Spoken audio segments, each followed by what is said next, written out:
자, 해봅시다. 1절부터 16절까지 같이 읽으면서 시작하겠습니다. 여호와께서 모세에게 일러 이르시되 이스라엘 자손 중에서 사람이나 짐승을 막론하고 태에서 처음 난 모든 것은 다 거룩히 구별하여 내게 돌리라. 이는 내 것이니라 하시니라. 모세가 백성에게 이르되 너희는 애굽 곧 종되었던 집에서 나온 그날을 기념하여 유교병을 먹지 말라. 여호와께서 그 손의 권능으로 너희를 그곳으로 인도해 내었음이니라. 아비벌이 이 날에 너희가 나왔으니 여호와께서 너를 인도하여 가나안 사람과 헷 사람과 아모리 사람과 히위 사람과 여부스 사람의 땅 곧 내게 주시려고 내 조상들에게 맹세하신 바 젖과 꿀이 흐르는 땅에 이르게 하시거든. 너는 이달에 이 예식을 지켜 이래 동안 무교병을 먹고 일곱째 날에는 여호와께 절기를 지키라. 이래 동안에는 무교병을 먹고 유교병을 내게 보이지 아니하게 하며 내 땅에서 누룩을 내게 보이지 아니하게 하라. 너는 그날에 내 아들에게 보여 이르기를 이 예식은 내가 애굽에서 나올 때 여호와께서 나를 위하여 행하신 일로 말미암음이라 하고 이것으로 내 손의 기호와 내 미간의 표를 삼고 주의 율법이 내 입에 있게 하라. 이는 주께서 강한 손으로 너를 애굽에서 인도하여 내셨음이니 해마다 절기가 되면 이 규례를 지킬지니라. 여기까지 먼저 할게요. 10절까지. 자, 이제 13장에는 이제 유월절의 의미하고 유월절 하면 첫 번째 태어난 것하고 바로 연관이 되는 거죠. 유월절을 통해서 하나님께서 유월 넘어가는 그런 거라고 그랬죠. 뭐에서 너무 죽음을 피하는 그러한 예식이었습니다. 양피로 이스라엘에 속한 백성들한테 명령을 하셔서 니네들이 그 유월절 날 1월 14일이죠. 1월 14일 날 그 절기로 지키는데 그날 무슨 일이 있었어?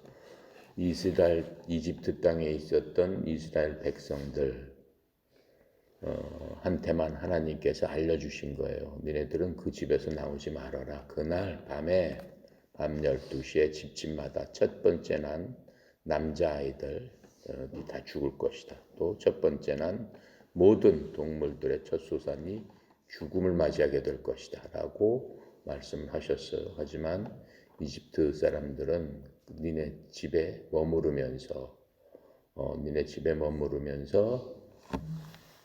그 집 문지방 기둥에 양피를 우슬초에 찍어서 발라라.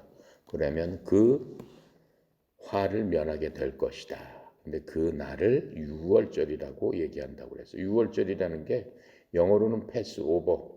그러니까는 유월절 말이 좀 이상한데 한자 말이에요. 이게 성경이 한자에서 온 거기 때문에 한자 말로 우리는 유월절 이렇게 이제 한국말로는 그렇게 유월절이라고 하는 거죠. 그래서 이 패스오버는 신앙에 있어서 계속적으로 얘기해 왔지만 예수 그리스도의 죽음을 예표하는 그 다음에 유월절날 죽임을 당한 것은 어린 양이라고 그랬어요. 1년 된 흠이 없는 양을 준비해 뒀다가 그날 저녁에 잡아라. 그래서 그 피를 문지방에 다 바르고 그 양을 어떻게 해라라고 하는 그 과정들을 12절에서 얘기했죠. 양을 삶지 말고 불에 다 태우고 양뼈는 절대 꺾지 말고 통째로 태워라 라고 하고 어떤 식으로 양을 잡고 어떤 식으로 먹고 어떤 식으로 준비해라 라고 하는 그런 것들을 쭉 말씀을 해주신 겁니다. 그래서 이제 이 유월절은 이스라엘이 이제 국가로서 탄생하는 과정을 나타내는 거예요. 70명이 애굽에 들어갔다 이집트 땅에 들어갔다가 결국은 200만 명이 넘는 사람들로서 성장을 해서 400년 만에 이집트로부터 독립된 국가로 이제 나오게 되는 그 과정 중에 제일 중요한 게 유월절이죠. 그러니까 벌써 들어간 지 430년이 됐다라고 성경은 말씀하고 계세요. 그래서 이 이스라엘 국가에서 처음 태어난 것에 대해서 특별하게 구별해서 지금 설명을 해주고 있는 겁니다. 그래서 유월절이 1년에 한 번씩 하나님의 은혜와 능력을 기억하는 그런 절기로서 지켜라라고 말씀하고 계세요. 엄청난 능력 아니에요? 한 지역에 한 나라에 모든 사람이 죽었는데 어떻게 해서 뭐 양피를 바른 그 집안은 한 명도 사망자가 없냐라고 하는 거예요. 그게 바로 하나님의 능력이다라고 하는 것들을 그냥 보여주시는 거예요. 뭘로 그림으로 보여주시는 거예요. 뭐 설명할 필요가 없어. 옆집은 죽었는데 옆집은 안 죽었어. 어떻게 함으로써 하나님께서 하라고 했는데 안 죽었어요. 그러니까 하나님께서 하라고 하신 그 말씀을 믿고 그대로 따라서 했으면은 죽지 않았다라고 하는 거예요. 그것을 우리한테 보여주시는 거예요. 역사로서 보여주시는 거예요. 자, 그래서 이 유월절은 이스라엘 사람들한테는 처음 태어난 남자나 동물이 구속된다라고 하는 거예요. 하나님께 속해 있다라고 말씀을 하고 있는 거예요. 왜냐하면 하나님이 보호하심과 또 그의 백성을 죄로부터 구속하셨어. 즉 죽음으로부터 구속하셨단 말이에요. 그러니까는 그 유월절의 그날의 의미는 죄에 대한 의미보다는 죽음으로부터 구해 주셨다는 그런 의미인데 그게 결국은 죽음은 뭐하고 연결되는 거예요. 왜 사람은 죽게 된다고 그랬어요? 죄 때문에 죽게 된다고 그랬어요. 어느 때 사람을 맨 처음에 만드셨을 적에 인간의 조상 아담은 죽는 존재예요, 안 죽는 존재예요. 인간은 영원히 사는 존재예요. 그런데 아담이 뭐에 걸려서 넘어졌어? 죽게 된 원인이 바로 죄다라고 하는 거예요. 그럼 죄는 뭐야? 하나님의 말씀을 불순종했을 적에 하나님께서 어떻게 해라라고 했는데 그걸 거역한 것 자체를 죄라고 생각한단 말이에요. 그러니까는 우리가 생각했을 적에 맨 처음에 그 죄의 원인이 뭐예요? 아담한테 하나님께서 뭘 먹지 말으라고 그랬어요. 선악과를 먹지 말아라. 그랬는데 따먹었단 말이에요. 그런데 우리가 봤을 적에 몰래 따먹었어. 그러면 우리 생각으로 상식적인 지금 우리가 갖고 있는 상식적인 생각으로 봤을 적에 그 선악과 하나 따먹은 게 무슨 죽을 만한 큰 죄예요? 아니잖아요. 뭘 훔쳐먹었다. 여러분이 슈퍼에 가서 그냥 뭐 하나 먹었다. 그러면 죽여? 그러진 않잖아요. 그렇죠? 벌금을 내든가 뭐 몇 배로 물어내든가 뭐 어떻게 하라든가 뭐 그 앞으로는 그러지 말라고 해서 그냥 훈방을 하든가 뭐 그 정도겠죠? 하나님 그렇지 않다라고 하는 거예요. 그렇게 먹으면은 죽는다라고 말씀을 하시고 죽게 된 거예요. 그래서 인간은 죽음이라는 것들을 맛보게 된 거예요. 뭐가 죽는 거예요? 육체가 죽는 거예요. 영과 혼은 죽지 않는 거예요. 사람은 영혼, 육 이렇게 돼 있다고 했잖아요. 근데 육체는 죽어버리게 된 거예요. 그 대신 영과 혼은 어떻게 되는 거예요? 살아있는 거죠. 예, 영원히 사는 거죠. 단지 육체가 죽게 되었다라고 말씀을 하고 계시는 겁니다. 자, 그래서 이 유월절은 그러한 의미에 있어서 상당히 영적인 의미가 큰 겁니다. 그래서 성경에서도 유월절의 비중을 굉장히 크게 많이 지금 다루고 있죠. 여러 장에 걸쳐서 이렇게 다루고 있는 겁니다. 그래서 하나님께서는 어떻게 말씀하시는 거예요? 첫 번째 태어날 자를 죽음으로부터 구원하셨기 때문에 원래는 죽었어야 되는데 양피를 발라서 구원했기 때문에 모든 첫 번째 태어난 것은 하나님께 속해 있다라고 말씀하시는 거예요. 원래는 죽었어야 되는데 내가 구출해 주지 않았느냐. 그러니까 그것은 내 것이다라고 말씀하시는 거예요. 그래서 그들은 어떻게 됐습니까? 하나님으로 인해서 성화되었죠. 구원을 받은 거죠. 또 구별돼서 하나님의 소유다라고 말씀을 해주고 계시는 겁니다. 그래서 이런 구속의식이 유월절을 통한 이런 구속의식이 이 히브리 사람들이 약속의 땅으로 들어갔을 때부터 시작되었고, 그러니까 유월절은 애굽에서는 시작이 되지 않았어요. 애굽 땅에 400년 동안은 애굽 땅을 나올 적에 유월절이라는 게 시작이 됐기 때문에 그 1년 후 이제 광야에서부터 시작해가지고 하나님께서 그 유월절을 지키라고 할 때가 있습니다. 이제 시작이 되었고 이제 모세는 유월절에 관해서 어떻게 지켜야 된다라고 쫙 설명을 했어요. 그게 민수기 18장 14절부터 19절에 있습니다. 한번 볼게요. 민수기 18장 14절부터 19절까지 보면은 14절 이스라엘 중에서 특별히 드린 모든 것은 내 것이 되리라. 여호와께 드리는 모든 생물의 처음 난 것은 사람이나 짐승이나 다 내 것이 돼 처음 난 사람은 반드시 대속할 것이요 처음 태어난 부정한 짐승도 대속할 것이며 대속한다는 게 뭐예요? 대신 무슨 양을 드리든가 몰라서 유월절처럼 그렇죠? 죽음을 면할 수 있도록 그런 그 죽음의 속죄함을 받을 수 있도록 뭐 다른 희생물을 드려야 된다라는 그런 의미로 말씀하고 계시는 거예요. 그 사람을 대속할 때에는 난지 한 달 이후에 내가 정한 대로 성소의 세겔을 따라 은 5세겔로 대속해라. 한 세겔은 20계란이라. 그러니까는 첫째 아들이 태어나면은 20세겔을 성소에 드려라라고 얘기하는 거예요. 아니면은 어떻게? 첫째는 하나님 것이다라고 했기 때문에 그렇게 드려야 된다라고 얘기를 하는 거예요.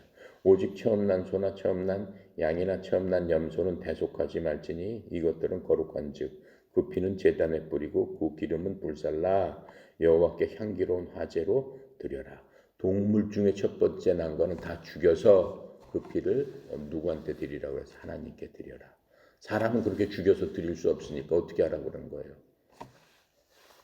돈으로 드려라. 이렇게 말씀하고 계시는 겁니다. 자, 그렇게 해서 하나님께서 이 유월절 그 대속 제물에 대한 규례를 이 민수기에서 확실하게 알려주고 계시면서 또 깨끗하지 못한 동물의 첫소사는 하나님께 희생물로 드릴 수 없기 때문에 양으로 드려라 이렇게 말씀하고 계세요. 그래서 부모가 자신의 첫 아들을 주님께 데려오고 적합한 희생물을 드려야 된다라고 말씀하고 계시는 겁니다.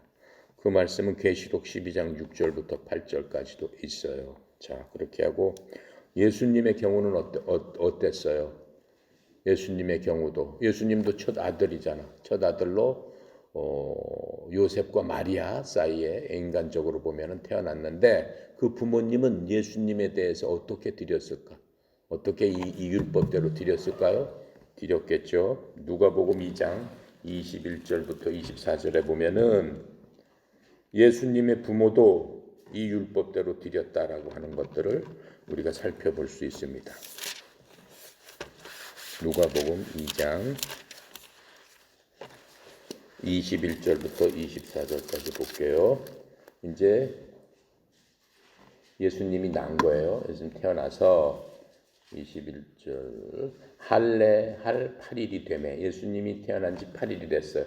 아브라함의 후손들은 무조건 어떻게 해야 된다고 그랬어요.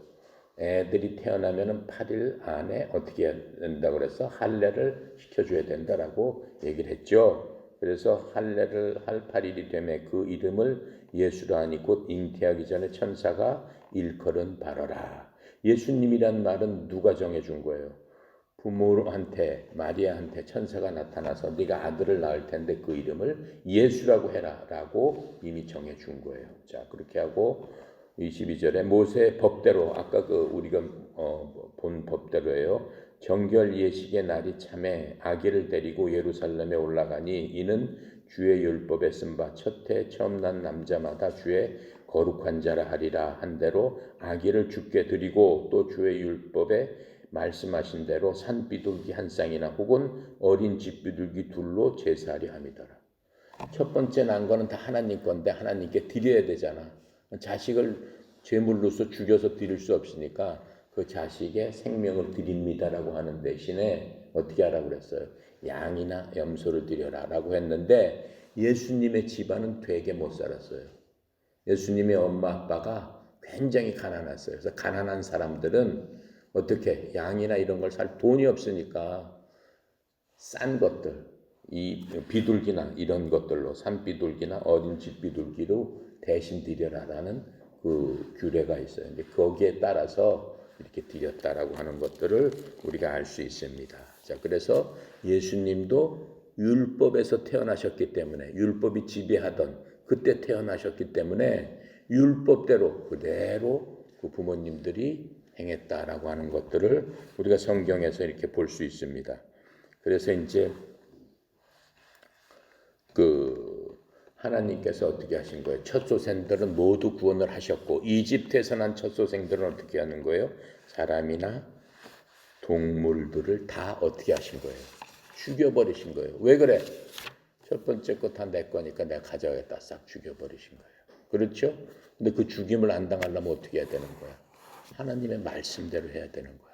그렇죠? 예, 그래서 그것 6월절이 그러한 그 큰 의미가 있다라고 하는 것을 우리가 알 수가 있습니다. 자, 10절까지 했죠. 10절부터 우리 16절까지 11절부터 16절까지 하겠습니다. 여호와께서 너와 내 조상에게 맹세하신 대로 너를 가나안 사람의 땅에 인도하시고 그 땅을 내게 주시거든 너는 태에서 처음 난 모든 것과 내게 있는 가축의 태에서 처음 난 것들을 다 구별하여 여호와께 돌리라. 숫것은 여호와의 것이니라. 나귀의 첫 새끼는 다 어린 양으로 대속할 것이요 그렇게 하지 아니하려면 그 목을 꺾을 것이며 내 아들 중 처음 난 모든 자는 대속할지니라. 후이되 내 아들이 내게 묻기를 이것이 어찌 됨이냐 하거든 너는 그에게 이르기를 주께서 그의 손의 권능으로 우리를 애굽에서 곧 종되었던 집에서 인도하여 내실 때 그때 바로가 완악하여 우리를 보내지 아니하매 주께서 애굽 나라 가운데 처음 난 모든 것은 하나님 사람의 장자로부터 가축의 처음 난 것까지 다 죽이셨으므로 태에서 처음 난 모든 수컷들은 내가 주께 제사를 드려서 내 아들 중에 모든 처음 난 것을 다 대속하리니 이것은 내 손의 기호와 내 미간의 표가 되리니 이는 주께서 그 손의 권능으로 우리를 애굽으로 인도하여 내셨습니다 할지니라. 자, 그러면서 이스라엘 백성들에게는 아주 그냥 마음속에 그 하나님의 그 권능, 능력, 구출해낸 그 사건을 대대 알게끔 하라고 한 건데 이스라엘 사람은 누구예요? 지금 이스라엘 사람은 하나님께서 이 성경에서 계속 말씀하시는 게 내가 택한 백성이다. 그 한문으로 한 걸 선민, 선택된 민족이다 이렇게 말씀하셨고 이스라엘 사람들은 선택된 민족보다는 하나님께서 그들은 나의 뭐다? 군사다 이렇게 말씀하고 계세요. 이스라엘 사람들은 하나님의 군사예요. 영적으로 보면 지금도 이스라엘 사람 하나님의 군사예요. 지금 이스라엘 사람들은 저주받았죠. 이 복은 많이 줬지만 어떻게 우리가 이 성경을 지금 처음 시작하자마자 출애굽기밖에 안 적용했는데도 이스라엘 사람들을 하나님께서 그렇게 택하고 뭐 복 주겠고 뭐 엄청난 막 그 다른 민족들한테는 하지 않은 얘기들을 이스라엘 사람들은 다 했지만은 이 사람들이 하는 일들을 보면은 잠시 기간 가운데서도 엄청나게 하나님을 어떻게 배신하고 하나님의 말씀에 불순종하고 좋을 적에는 그냥 가서 엎드리고 조금만 문제가 생기면 바로 뒤돌아가려고 하고 반역하고 하는 것들을 계속 볼 수 있다라고 하는 거예요. 자, 그런데도 하나님께서는 어떻게 우리가 이 성경을 보면서 볼 거는 뭐예요? 아브라함하고 했던 약속을 끝까지 지킨다라고 하는 거예요. 우리는 웬만하면 우리가 누구랑 약속했다가 친구랑 약속했는데 그 다른 친구가 그 약속을 깨버리고 뭐 배신하고 엉뚱한 얘기하고 하면 어떻게 해요? 그 약속을 무효로 해버리잖아요. 깨버리잖아요. 하나님은 절대 그러시지 않는다라고 하는 거예요. 한 번 약속한 것은 끝까지 지키신다라고 하는 거예요. 그걸 어디서 보여주셨어요? 우리 아브라함 때 봤죠? 네, 창세기 때 하나님께서 아브라함하고 언약을 맺으실 적에 그 짐승을 둘로 쪼개가지고 어떻게 하셨어? 언약의 상표로 그저 표징으로도 삼으시면서 아브라함은 내버려 두고 하나님 혼자서 그 사이를 지나가셨잖아요. 그게 뭐예요? 네. 하나님 인간은 지키지 못한다는 거예요. 만약에 아브라함도 거기 지켰더라면 어떻게 돼? 죽었어야 되는 거예요. 언약을 깨면 하나님께 불평하고 했었으면 싹 죽었어야 되는 거예요. 근데 하나님께서는 알고 계시는 거예요. 아브라함도 하나님을 하고 약속한 것에 대해서 몇 번씩이나 넘어졌죠. 쓰러졌죠. 그 약속을 지키지 못하고 하나님 말씀대로 순종하지 못한 게 믿음의 조상인데도 그렇게 됐단 말이에요. 그걸 알고 계시는 거예요. 자, 그래서 이제 하나님께서 그 모든 것들을 우리에게 이제 쭉 말씀해 주시면서 특히 6월절은 하나님의 권능 능력을 확실하게 보여주시면서 하나님은 반드시 약속을 지킨다. 니네들이 어떻게 하든 간에 내가 한번 약속했으면 그것을 꼭 지킨다. 뭐 누가 된 사람한테는 내 백성이 된 사람한테 그렇게 말씀하시는 거예요. 그러니까 먼저 우리가 어떻게 돼야 되는가? 하나님의 백성이 되는 게 중요한 거예요. 그래서 이제 6월절과 모세는 6월절에서 없어서는 안 되는 사람이죠. 히브리서 11장 27절 한번 볼게요. 내가 볼게요. 히브리서 11장 27절에 보면은 6월절과 모세에 대해서 분명히 또 신약에서 말씀하고 계세요. 11장 27절부터 29절까지 읽어볼게요. 믿음으로 애굽을 떠나 왕의 노함을 무서워하지 아니하고 곧 보이지 아니하는 자를 보는 것 같이 하여 참았습니다. 누구를 보았다는 거예요? 하나님, 보이지 않는 하나님을 보는 것처럼 했다라고 하는 거예요. 믿음으로 6월절과 피 뿌리는 의식을 정하였으니 이는 장자를 멸하는 자로 그들을 건드리지 않게 하려 한 것이며 믿음으로 그들은 홍해를 육지까지 건넜으니 애굽 사람들은 이것을 시험하다가 빠져 죽었다. 자, 이제 앞으로 이제 나올 얘기죠. 그래서 히브리서 신약 그 히브리서에도 이제 그 말씀을 우리한테 하고 계시는 겁니다. 그래서 우리는 이 이집트의 왕 파라오하고 맞선 모세와 아론이 맨 처음에는 자신이 없었잖아요. 그러고 이제 변명만 하던 그러한 사람들이었는데 어떻게 됐어요? 시간이 지나면서 이집트의 막강한 힘을 가진 파라오를 정복하게 되는 거죠. 전 세계에서 으뜸인 나라를 정복하게 된 것이에요. 근데 이런 것들을 결코 잊으면 안 된다라고 하나님께서 반복적으로 얘기해 주시는 거예요.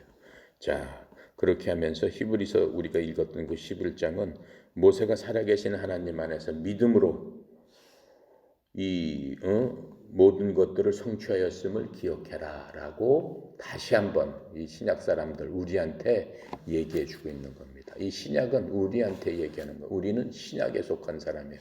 모세는 구약에 속해 있는 사람이에요. 구약은 뭐예요? 율법이 지배받는데 율법대로 따라서 해야 되는 거예요. 우리는 율법을 어떻게 따라서 하는 사람들이 아니죠. 우리는 뭘 따라서 하는 거예요?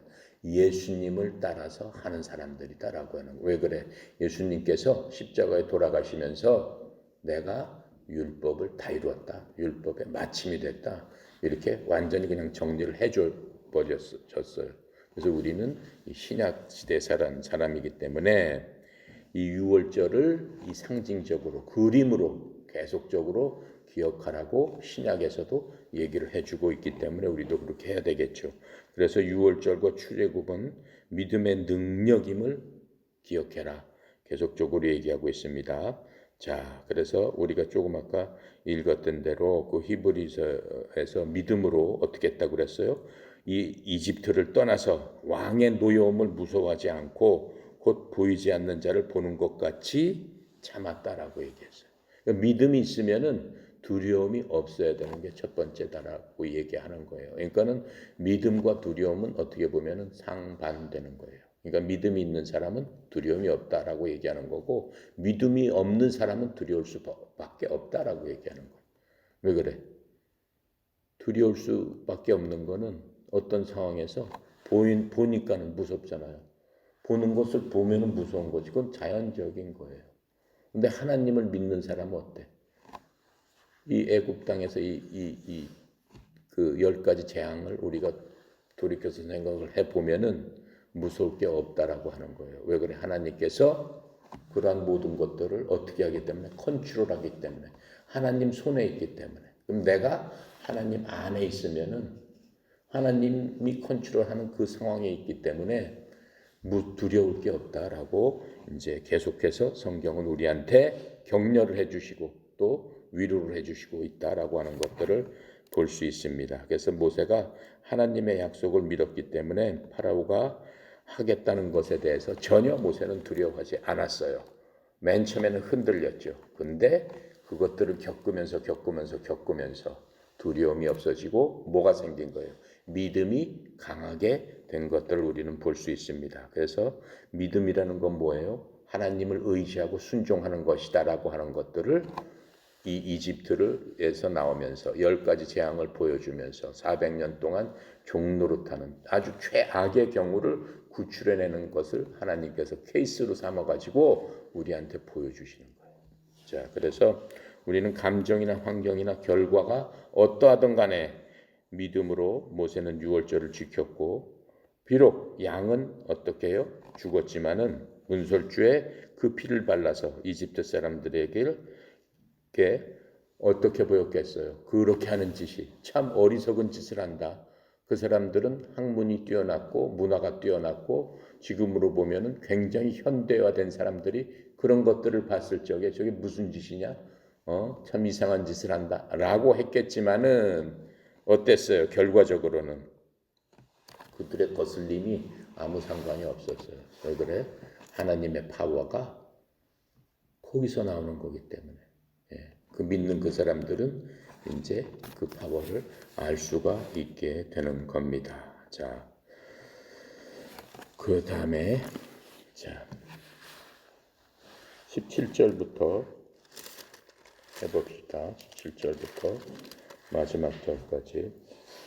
바로가 백성을 보낸 후에 블레셋 사람의 땅의 길은 가까울지라도 하나님이 그들을 그 길로 인도하지 아니하셨으니 이는 하나님이 말씀하시기를 이 백성이 전쟁을 하게 되면 마음을 돌이켜 애굽으로 돌아갈까 하셨습니다. 그러므로 하나님이 홍해의 광야길로 돌려 백성을 인도하심에 이스라엘 자손이 애굽 땅에서 대열을 지어 나올 때 모세가 요셉의 유고를 가졌으니 이는 요셉이 이스라엘 자손으로 단단히 맹세하게 하여 이르기를 하나님이 반드시 너희를 찾아오시리니 너희는 내 유고를 여기서 가지고 나가라 하셨음이더라. 그들이 숲곳을 떠나서 광야 끝 에담의 장막을 치니 여호와께서 그들 앞에서 가시며 낮에는 구름 기둥으로 길을 인도하시고 밤에는 불 기둥을 그들에게 비추사 낮이나 밤이나 진행하게 하시니 낮에는 구름 기둥 밤에는 불 기둥이 백성 앞에서 떠나지 아니하더라. 이제 이 백성들이 길을 떠나기 시작합니다. 이집트 고센 지방에서 이제 하나님께서 말씀하신 가나안 땅까지 가는 것은 그렇게 멀지 않아요. 한 열흘이고 2주면 갈 수 있어요. 그러니까는 몇백만 명이 가기 때문에 천천히 가겠죠. 그래도 한 달이면 갈 수 있는 그런 거리예요. 멀지 않은 거리예요. 근데 오는 길에는 뭐가 있어요? 어디를 지나야 돼요? 블레셋 사람들, 필리페라고 그래가지고 그 블레셋 사람들, 필리페 사람들의 그 지경을 그 국가를 지나서 가나안으로 올라가야 돼요. 원래 자기네 땅으로 아브라함한테 말씀하시던 땅으로. 그런데 하나님께서 이미 다 아시는 거예요. 만약에 필리페 사람 땅으로 지나가게 되면은 그 필리페 사람들이 가만히 있질 않겠죠. 한두 사람도 아니고 몇백만 명이 그 길 지나가니까 전쟁이 일어날 게 뻔하다라고 하는 거예요. 자, 그렇게 되면은 이 백성들이 어떻게 되겠어요? 지금 전쟁에서 훈련을 받은 것도 아니고 그냥 노예 생활하다가 이제 나와서 간신히 국가적인 어떤 그러한 모양을 갖춰서 나오고 있는데 그렇게 되게 되면은 이 백성들이 우왕좌왕하게 될 것이고 처음부터 많이 죽게 되겠죠. 희생이 너무 크게 되겠죠. 그랬더니 하나님께서 그 모든 것들을 아시고 반대 방향으로 갑니다. 반대 방향. 나라가 형성되지 않은 아주 지형이 그 사막 지역 위로 올라가야 되는데 반대 방향으로 이렇게 했고 위로 다시 올라가는 어떤 그런 길을 하나님께서 지금 택하셨다고 지금 성경은 말씀하고 계십니다. 자, 그런데 이제 이렇게 보면은 환경이 어떻다 할지라도 하나님께서 이스라엘 백성들을 건져내시고 어떻게든지 극복하게 하신다라고 하는 것들을 우리는 이 10가지 재앙을 통해서 계속 봐왔어요. 그리고 하나님께서는 이스라엘 백성들한테 그걸 계속 보여주신 거예요. 나는 어떠한 그 하나님이다. 또 나의 능력이 어떻다. 그리고 내 말만 믿어라라고 계속해서 이제 보여주시고 거기에 따라서 이 사람들을 다 데리고 나오는 이제 그런 것들, 그런 과정들 하나님께서 일일이 간섭하셨습니다. 누굴 통해서? 모세하고 아론을 통해서 그렇게 간섭하시면서 이 백성이 하나님과 모세를 믿게끔 이렇게 다 만들어 놓으셨어요. 그리고 그렇게 하는 데 있어서 하나도 여태까지 오차가 없었어요. 그래서 하나님께서 말씀하시고 실행하는 데 대해서는 이스라엘 백성들이 때로는 막 안 믿고 때로는 했지만은 시간이 지나가면서 하나님의 능력을 깨닫게 된 거죠. 자, 그런데 이제 이집트로부터 이스라엘의 탈출이 이제 하나님을 경험하는 것이 끝이 아니고 새로운 하나님을 경험하는 그러한 시작으로 되는 것을 이제 우리가 보게 됩니다. 그래서 이스라엘이 이집트로부터 나오는데 하루가 걸립니다. 이집트 땅을 나오는 데는 하루가 걸렸지만은 이스라엘로부터 이집트를 끄집어내는 데는 40년이 걸렸어요. 하나님께서는 40년 동안 누구를 통해서 모세를 통해서 준비를 하게 이제 하신 것을 알 수 있고 또 이 이집트가 이제 나오는 데는 하루 걸렸지만은 그 땅으로 들어가는데도 40년이 이제 걸리기 시작하는 겁니다. 하루 가는 길을 일주일이면 가는 길을 이제 그게 왜 그런가는 이제 우리가 성경을 보면서 알 수가 있죠. 만약 이스라엘이 하나님의 순종의 말씀에 그냥 잘 순종했다면은 하나님께서 그 약속의 땅으로 바로 데려갔을 거예요. 일주일 만에 가나안 땅으로 데려갔을 거예요. 자, 그런데 그들에게 그 큰 혜택도 하나님께서 분명히 주셨을 게 분명합니다. 그 데리고 나온 200만 명의 그 백성들 하나님께서 그 부흥시켰던 200만 명 이상의 백성들에게 어떠한 큰 혜택을 주셨을 게 분명합니다. 그런데 어떻게 됩니까? 40년 후에 모세가 새로운 세대들에게 옛일을 기억하게 해주는 것들을 우리는 알 수 있습니다. 그러니까 그 세대, 200만 명이 데리고 온 그 세대는 광야에서 죽습니다. 한 명도 안 빼놓고 죽어요. 그 광야에서. 그러니까는 수십만 명이 광야에서 죽는 겁니다. 왜 죽을까요? 하나님께서 그렇게 힘들게 데리고 나왔는데 하나님을 믿지 않기 때문에 그냥 광야에서 죽는 겁니다. 그 사람들이 다 죽을 때까지 안 들어가는 겁니다. 못 들어가게 하는 겁니다. 그 얘기는 어디에 있어요? 신명기 4장 37절, 38절에 있어요. 볼게요.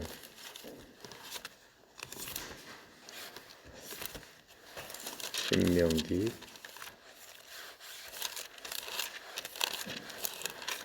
4장 37, 38절 읽어볼게요. 여호와께서 내 조상들을 사랑하신 고로 그 후손인 너를 택하시고 큰 권능으로 친히 인도하여 애굽에서 나오게 하시며 너보다 강대한 여러 민족을 내 앞에서 쫓아내고 너를 그들의 땅으로 인도하여 들여서 그것을 내게 기업으로 주려 하시니 오늘과 같으니라. 이렇게 말씀하고 계세요. 자, 그래서 이러한 같은 일로 우리가 그리스도 안에서 구속되었음을 우리도 말할 수 있습니다. 우리가 이 출애굽기를 보면서 하나님께서 우리를 속박에서 데리고 나오셨고 우리를 축복으로 인도하신다라고 하는 게 지금도 마찬가지다라고 하는 겁니다. 자, 그래서 예수님을 믿는 사람은 거듭났다고 그랬어요. 거듭난 사람이라고 그랬어요. 옛사람은 우리가 죽었다라고 그랬죠. 본어게인 거듭나야지만 어떻게 천국에 들어갈 수 있다라고 하는 거예요. 본어게인 거듭난 사람만. 그렇죠? 이것은 새로운 뭐예요? 시작이고 또 성장과 또 정복으로 이끌어 준다라고 하는 거예요. 지금 그러니까는 구약과 신약을 비교해서 봤을 적에 하나님의 백성들은 그 구약에서는 어떻게 했어요? 난지 8일 만에 할례를 받고 아브라함의 자손으로서 약속의 백성으로서 그 징표를 할례를 받아서 어떻게 한다? 하나님 앞에 그 의지하겠습니다라고 하는 그 믿음을 보여주는 거예요. 그런데 이 신약에서는 어떻게 돼? 예수님께서 오신다면은 그런 할례가 아니잖아요. 할례는 다 필요 없는 거예요. 받을 필요가 없는 거예요. 지금은 어떻게 해야 되는 거예요? 거듭나야 되는 거예요. 거듭나. 뭘로 또 거듭나야 돼요? 영접하는 자, 그 이름을 믿는 자에는 하나님의 자녀가 되는 권세를 주셨다. 즉 거듭나는 비결이다 라고 말씀하시는 거예요. 거듭난다는 건 이제는 하나님의 자녀가 되어야 되는 거예요. 구약에서는 어떻게 하나님의 백성이 되는 거고 그렇죠? 이제 신약에서는 하나님의 자녀가 되는데 예수님을 믿고 그렇죠? 예수님께서 하신 말씀, 하나님의 말씀을 믿는 자는 거듭나게 된다. 하나님의 자녀가 된다라고 이제 우리한테 해주시는 거죠. 그래서 인생 살면서 이제 우리가 이러한 그 하나님의 말씀을 통해서 이러한 구약의 이러한 것들과 지금 우리의 삶을 비교하면서 우리가 어떻게 해야지 이 하나님의 그 구속의 안으로 들어갈 수 있느냐, 즉 사망에서 생명으로 옮겨질 수 있느냐, 즉 유월절을 경험할 수 있느냐, 이게 지금 우리한테는 주어진 과제나 마찬가지입니다. 이스라엘 백성들은 단지 하나님께서 하시는 그 말씀을 믿음으로 말미암아 구원을 받았어요. 지금도 똑같습니다. 그러니까는 구약이나 신약이나 구원의 조건 중에 똑같은 거는 둘 다 믿음으로 말미암는다라고 하는 거예요. 그러니까는 구약도 믿음으로 구원을 받게 되는 거고 이 신약도 믿음으로 구원을 받게 되는데 방법이 틀린 거죠. 그렇죠? 그 방법이 구약은 율법에 의해서, 지금은 뭐에 의해서? 예수 그리스도를 믿음으로 말미암아 우리가 그대로 행했을 적에 하나님께서 우리를 구원해 주신다라고 하는 거예요. 자, 그래서 하나님께서는 항상 자신의 백성을 위해서 최선의 방법을 예비하고 계신다라고 하는 거예요. 그러니까는 이 하나님께서 블레셋 땅으로 안 가게 한 것도 하나님께서 최선의 방법이다. 인간으로 봤을 적에는 왜 일주일이면 갈 길을 그렇죠? 뺑뺑뺑뺑 돌아가지고 40년이 걸려서 들어갔느냐라고 할 수도 있죠. 근데 그게 하나님한테는 최선의 방법이었다라고 하는 겁니다. 그래서 우리가 때때로는 하나님의 방법을 이해하지 못합니다. 분명히 이렇게 하고 되는데 왜 이렇게 하지? 근데 그 모든 것들이 지나고 뒤를 돌아봤을 적에 그래서 그랬구나. 그 당시는 나한테 막 닥쳐진 일들이 힘들고 어려웠지만 그러한 일들이 아니었으면은 이런 결과가 나올 수 없었구나라고 하는 것들을 우리는 보게 됩니다. 그래서 하나님의 방법에 이 순종하지 못할 적에는 어떻게 됩니까? 좋은 결과를 얻을 수 없는 거죠.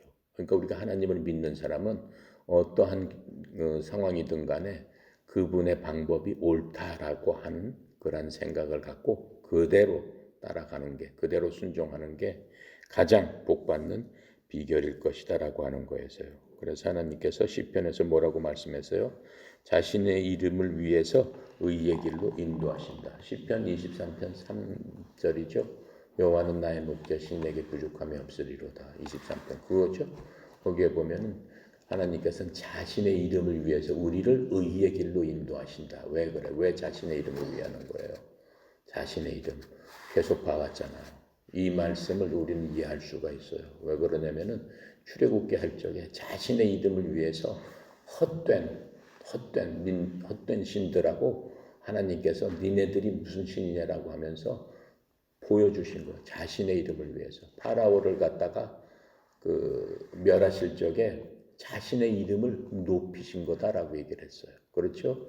그 재앙, 이 10가지 재앙은 하나님께서 자신의 이름을 위해서 그렇게 보여주셨다라고 말씀을 하고 계시는 겁니다. 또 그렇게 하고 또 우리가 시편 25편 4절 5절 한번 볼게요.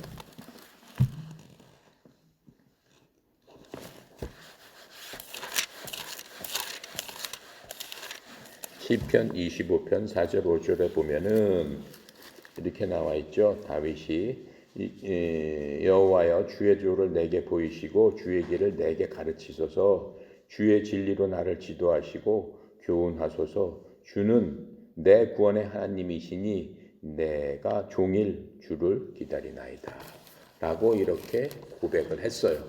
우리도 다윗 고백처럼 그런 식으로 하나님 앞에 나가야 된다라고 하는 겁니다. 자, 그래서 이런 심정으로 기도하고 하나님 앞에 나갈 적에 하나님께서 인도를 해주시겠다라고 분명히 우리한테도 말씀을 하고 계세요. 그래서 이 출애굽하는 날 밤에 이제 군사학적으로 전략을 갖고 하나님께서 선택하신 루트를 판단했다면은 그 길이 너무 길었기 때문에 만약 다 모아놓고 이렇게 가야 되는데 이렇게 돌아간다라고 하면은 말이 안 되는 거예요. 인간적으로 생각했을 적에는 절대 있을 수 없는 거예요. 그래서 이스라엘이 가까이 갈 수 있는 곳은 시나이 산을 통해서 가면은 바로 갈 수 있었어요. 지리학적으로는. 하지만은 이 수백만 명을 데리고 간다면 반드시 짧은 길로 갔겠죠. 인간적인 생각, 전략적인 생각을 가진다면 하나님께서는 그렇게 하지 않았어요. 자, 왜 그래요? 그렇게 갔다가는 이집트군이 우리가 이제 중국 쪽으로 보면은 가는 길을 갖다 밑으로 택했는데 만약 그로 갔다면 우리가 이 14장에 보면은 이집트가 다시 군대를 몰고 엄청난 군대를 다 동원해서 쫓아온다라고 하는 것들을 우리가 볼 수 있거든요. 하나님 그것을 미리 알고 계신 거죠. 그렇게 됐더라면은 아마 다 잡혀서 죽었을 거예요. 그 쫓아오는 길에서 홍해를 안 만났더라면은 바로 그 평탄한 지역으로 가버렸더라면은 바로 잡혀서 죽었겠죠. 하나님께서는 그 모든 것들을 알고 있는 겁니다. 더 나아가서 이 팔레스타인 국경으로 이제 아까 내가 얘기한 대로 지나가게 되면은 그들이 또 공격하게 될 테니까는 이스라엘이 뭐 정신도 못 차리는 사이에 이집트하고 팔레스타인한테 그 전쟁을 통해서 겨우 멸망할 지경이 된다는 것을 하나님은 알고 계십니다. 자, 그래서 우리는 항상 어떻게 해야 된다고 그래요? 이런 것들을 보면서 하나님께서 우리의 길을 인도하신다면은 때때로 우리가 생각할 적에 이게 뭐 불필요하고 이게 뭐 오히려 힘든 길 아닌가라고 생각될지 모르죠.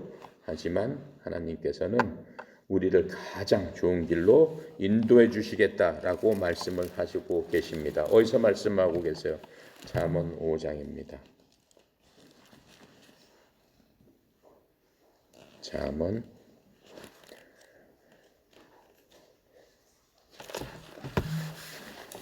5장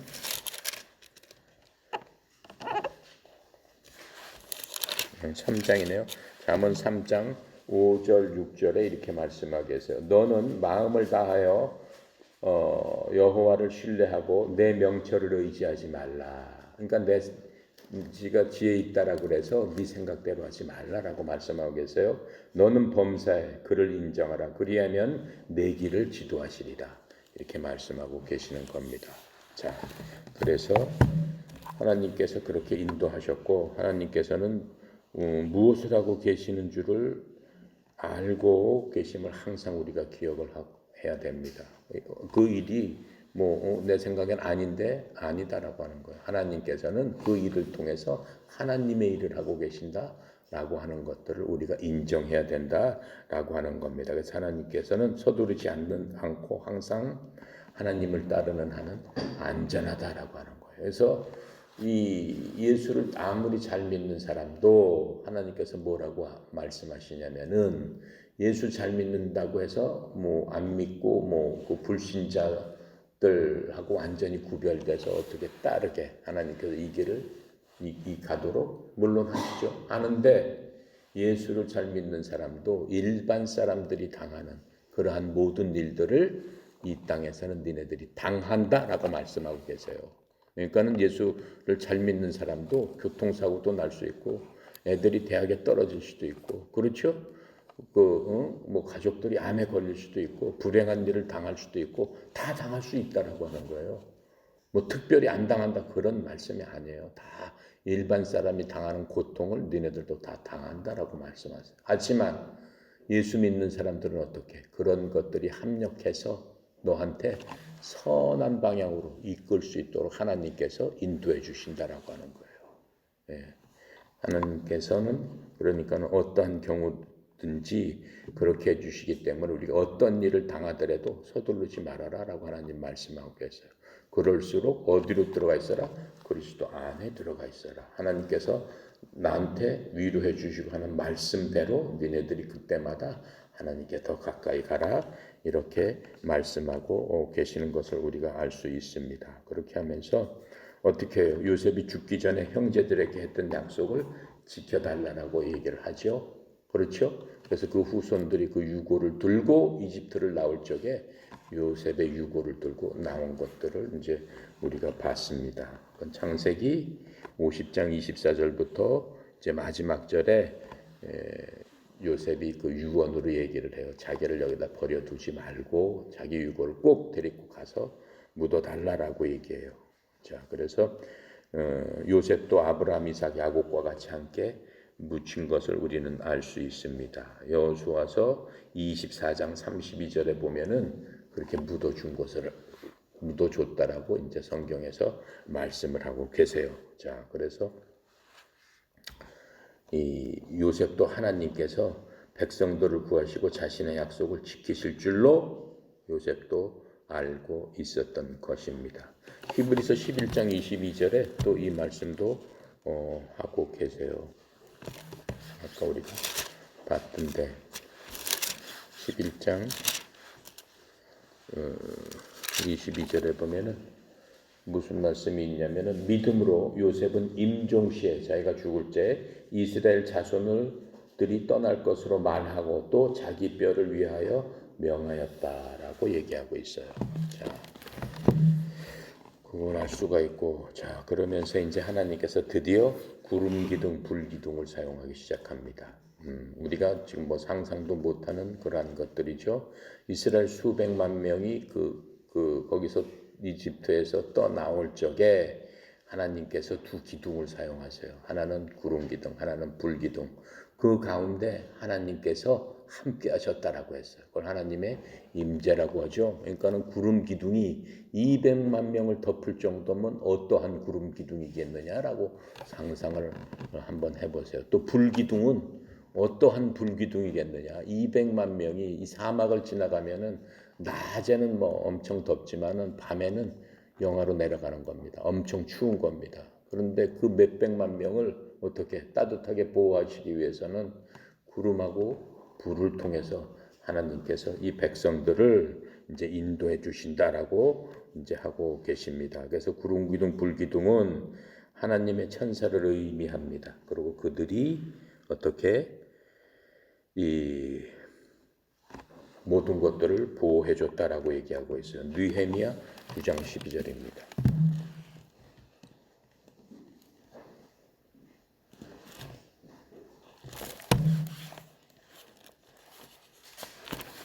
느헤미야 9장 12절에 보니까 낮에는 구름 기둥으로 인도하시고 밤에는 굴기둥이로 그들의 행할 길을 그들에게 비추셨사오며 라고 하면서 하나님께서 구름 기둥과 불 기둥으로 이 이스라엘 백성들 자기들을 인도해 줬다라고 기억하고 있는 것들을 우리가 볼 수 있습니다. 그래서 하나님께서 때로는 구름 기둥으로 구름 기둥에서 말씀도 하셨다라고 했어요. 그러니까 하나님의 임재가 구름 사이에 계시면서 직접 하나님께서 구름 기둥에서 모든 사람이 들리게끔 말씀을 해주셨다라고 성경은 얘기하고 있어요. 어디서 얘기하고 있어요? 시편 99편 7절에서 설명을 해주고 계십니다. 구름기둥 99편 7절에서 여호와께서 구름기둥 가운데서 그들에게 말씀하시니 그들은 그가 그들에게 주신 증거와 율례를 지켰도다 라고 하면서 이 두 기둥을 통해서 하나님께서 계속 말씀하시고 또 인도하시고 있음을 우리가 알 수 있습니다. 그래서 구름기둥은 백성들이 뜨거운 사막의 태양으로부터 지켜주셨다. 시편 105장 또 시편 105장 39절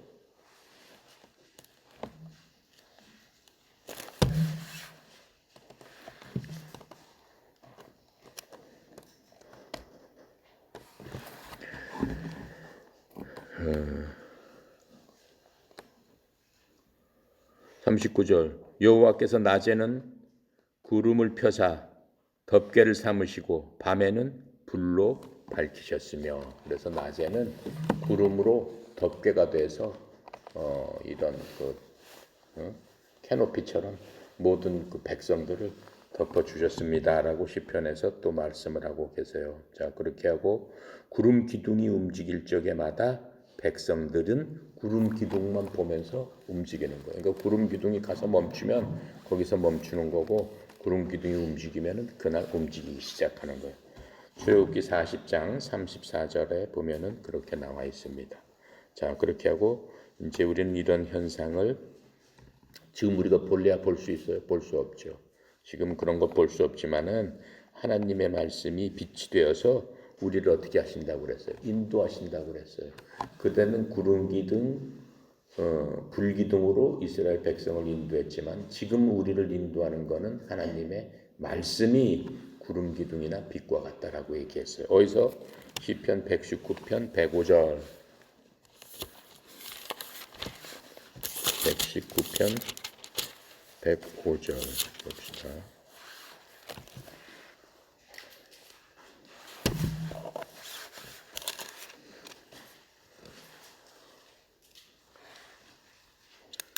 뭐라고 써 있어요? 주의 말씀은 내 발의 등이요 내 길의 빛이니이다. 지금은 이렇게 인도해 주시는 거예요. 그 당시 이스라엘 사람들에는 직접 이렇게 인도해 주셨지만은 지금은 우리한테는 말씀으로 우리를 인도해 주시고 계신다라고 하는 것들을 우리는 볼 수가 있습니다. 그리고 어때? 이 불기둥이 이스라엘 사람들한테는 뭐가 됐어요? 빛이 됐지만은 거꾸로 하나님을 믿지 않는 애굽 사람들한테는 뭐가 됐어요? 어둠이 됐다고 그랬어요. 희한하게.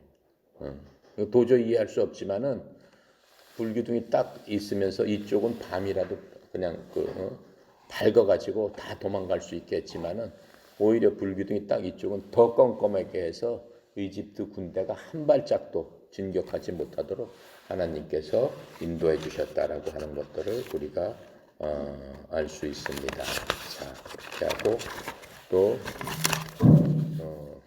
하나님의 백성들은 말씀에 따라 빛으로 인도된다라고 하나님 말씀하고 계세요. 그건 에베소서입니다. 에베소서 1장 15절부터 23절까지. 그리고 구원을 받지 못한 사람들은 하나님의 진리를 절대로 이러한 진리를 이해하지 못한다라고 하나님 또 말씀하고 계십니다.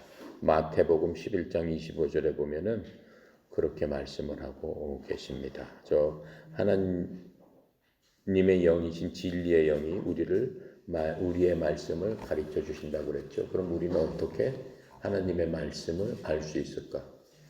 진리의 영이신 성령님께서 우리에게 말씀을 가르쳐 주신다고 하고 있어요.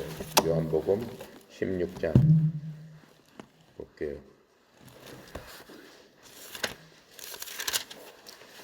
요한복음 16장 12절 13절 보니까는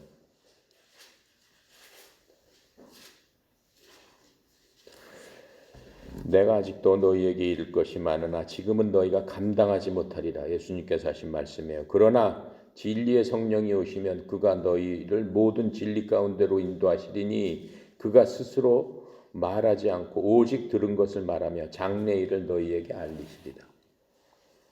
빛과 구름처럼 진리의 영인 성령님께서 인도해 주시겠다라고 지금 말씀하고 계세요. 그러니까 우리가 뭘 갖고 있어야 돼요? 우리 속에 뭐가 있어야 돼요? 성령님께서 있으셔야 된다라고 하는 거예요. 여러분 다 성령님이 있으시죠? 언제 성령님이 있으세요? 성령님 어떻게 받는 거예요? 그렇죠. 우리가 예수를 주로 시인하고 예수님께서 어린 양, 6월절의 어린 양처럼 우리를 위해서 십자가에서 우리의 죄를 다 사시려고 예수님께서 우리의 어린 양이 되셔서 돌아가셨습니다. 라는 것을 고백할 적에 우리한테 뭘 주신다고 그랬어요? 너는 내 아들이다. 왜 그래? 예수님께서 날 위해 돌아가시고 그 돌아가신 피값으로 나를 사셨다라고 그랬어요. 아까 첫째 아들을 위해서 하나님께서 어떻게 하신 거예요? 대속물로 다 드려라. 첫째 난 것은 누구 거다? 내 거다라고 하시는 거잖아요. 이제 예수님을 믿는 모든 사람은 그 하나님의 첫째 자녀가 된다라고 하는 거예요. 남자 여자 구별이 없이. 그래서 예수님께서 그 어린 양 속죄의 대물로서 우리를 위해서 돌아가셨는데 날 위해서 돌아가셨으니까 나를 사신 거잖아요. 그래서 첫째 것은 다 내 것이다라고 아까 우리가 배웠잖아요. 우리가 하나님 것이 되는 그 순간 하나님께서 넌 내 것이다라고 하는 징표를 주는데 그 징표가 뭐야? 바로 우리 속에 성령님을 보내주신다라고 하는 거예요. 하나님의 영을 어떻게 내가 보내준다. 어떤 방식으로 보내줘? 내가 너를 들어서 내 그리스도 안으로 어떻게 침례를 시킨다. 담궈버린다라고 하는 거예요. 우리가 그리스도 안에 담궈지는 그 순간 성령님께서 우리 속에 들어오신다라고 하는 거예요. 그렇죠? 성령님께서 들어오신다라고 하는 거예요. 예. 그래서 우리는 하나님의 사람이 되는 거예요. 그래서 하나님께서는 이렇게 보시면은 하나님의 영이 있는지 없는지를 압니다. 우리가 옆 사람 이렇게 봐가지고 성령이 있는지 없는지 그 사람 봐서 알 수 있어요? 모르죠. 하지만 하나님은 우리를 보시면 아신다라고 하는 거예요. 그래서 그 영께서 진리의 영이 되셔서 구름 기둥, 불 기둥처럼 우리를 인도하신다라고 하는 거예요. 뭘로? 하나님의 말씀을 통해서 인도를 해주신다라고 하는 거예요. 그래서 우리가 항상 하나님 앞에 기도하고 우리가 하나님 앞에 의지하고 우리 하나님 앞에 모든 것들을 맡기고 하나님 앞에 간구할 적에 하나님께서 우리에게 어떻게 하신다라고 하는 거예요. 인도해 주시겠다는 거예요. 그래서 구하라 찾으라 두드리라 말씀하시는 거예요. 자, 말씀 기도하고 마치겠습니다. 전날 거룩하신 하나님 아버지 참으로 은혜 감사합니다. 우리를 하나님의 자녀 삼아 주시기 위해서 예수님께서 십자가에서 피 흘려 돌아가시고 우리를 대신해서 속죄의 대물이 되셨으므로 말미암아 우리가 하나님의 양자 되어서 하나님을 아바아버지라고 부르고 주께 나갈 수 있도록 인도하여 주셨사오니 그 예전 애굽에서 나온 이집트로부터 속박에서부터 벗어나도록 인도하신 그 구름 기둥, 그 불 기둥처럼 성령님께서 우리를 인도하여 주시사 말씀에 따라 그 말씀이 좌로나 우로나 치우치지 않고 우리 삶 가운데 등불이 되고 빛이 되어서 우리의 가는 길을 환하게 비춰주셔서 하나님의 자녀로서 사는데 부족함이 없도록 주님 축복하여 주시옵소서. 특별히 하나님의 사랑하는 고개 숙인 주의 백성들 하나님 지키고 보호하여 주셔서 인생을 살아가면서 하나님 앞에 더욱더 가까이 가서 하나님 앞에 칭찬받는 그러한 저희들 다 되도록 주여 축복하여 주시옵소서. 특별히 협회를 이끌어가는 송영희 사장님 하나님 축복하여 주시옵시고 말씀 가운데 온전히 서서 이 협회를 이끌어갈 적에 조금도 부족함이 없도록 영육간의 강건함과 형통함으로 인도하여 주시옵소서. 오늘 하루도 주께 의탁드리며 감사드리며 예수 그리스도 이름으로 기도드렸습니다. 아멘.